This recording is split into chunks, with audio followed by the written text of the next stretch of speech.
पहलगाममध्ये 22 एप्रिलला झालेल्या दहशतवादी हल्ल्याचा बदला फक्त 22 मिनिटांमध्ये घेतल्याचं सांगत पंतप्रधान मोदींनी पाकिस्तानला जोरदार इशारा दिलाय।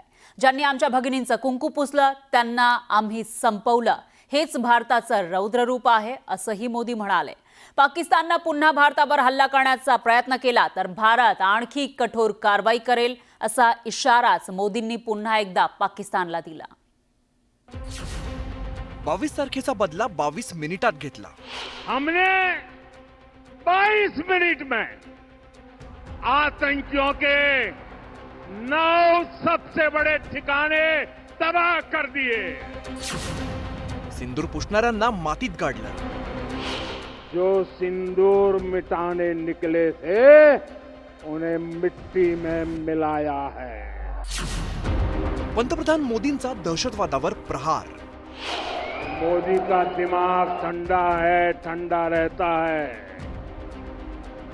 लेकिन मोदी का लहू गर्म होता है।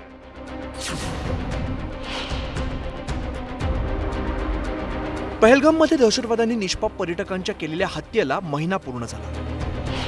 22 तारखेला झालेल्या दहशतवादी हल्ल्याचा सूड भारतीय सैन्याने अवघ्या 22 मिनिटात घेतला। 22 तारीख के हमले के जवाब में हमने 22 मिनट में आतंकियों के 9 सबसे बड़े ठिकाने तबाह कर दिए। पहलगाममध्ये 26 पर्यटकांची हत्या करण्यात आली होती। दहशतवाद्यांनी धर्म विचारून पर्यटकांना ठार केलं। डोळा देखत महिलांचं कुंकू पुसलं होतं। पण या हल्ल्याचा भारतानं असा काही बदला घेतला की जो पाकिस्तान कधीच विसरू शकणार नाही। दुनिया ने और देश के दुश्मनों ने भी देख लिया, जब सिंदूर बारूद बन जाता है तो नतीजा क्या होता है। जो सिंदूर मिटाने निकले थे उन्हें मिट्टी में मिलाया है। दहशतवादी हल्ले करून भारतीयांचं रक्त सांडणाऱ्यांना धडा शिकवल्याचं पंतप्रधान मोदींनी सांगितलं। तसंच मोदींनी पाकिस्तानला हा थेट इशारा दिलाय। मोदी का दिमाग ठंडा है, ठंडा रहता है, लेकिन मोदी का लहू गर्म होता है। ऑपरेशन सिंदूर नंतर भारत पाकिस्तान दरम्यान लष्करी संघर्षाची ठिणगी पडली।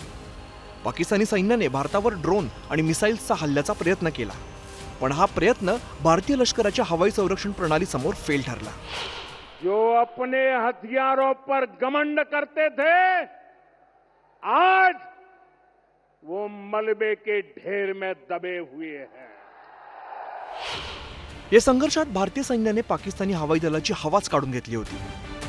पाकिस्तानातील एकही एअरबेस सुरक्षित राहिला नाही, कारण भारताच्या ब्रह्मोसने पाकिस्तानी हवाई तळ उद्ध्वस्त केले। यहां से कुछ ही दूर सीमा पार पाकिस्तान का रहीम यार खान एयरबेस है। पता नहीं आगे कब खुलेगा। आईसीयू में पड़ा है। भारत की सेना के अचूक प्रहार ने इस एयरबेस को तहस नहस कर दिया है। पहलगाम हल्ल्यानंतर भारतीय सैन्याची ताकद पाकिस्तानला उमगली आहे। तसंच पाकिस्तानी सैन्याचा युद्धात टिकाव लागणार नाही याची जाणीव शहबाज शरीफ यांना झाली असेल।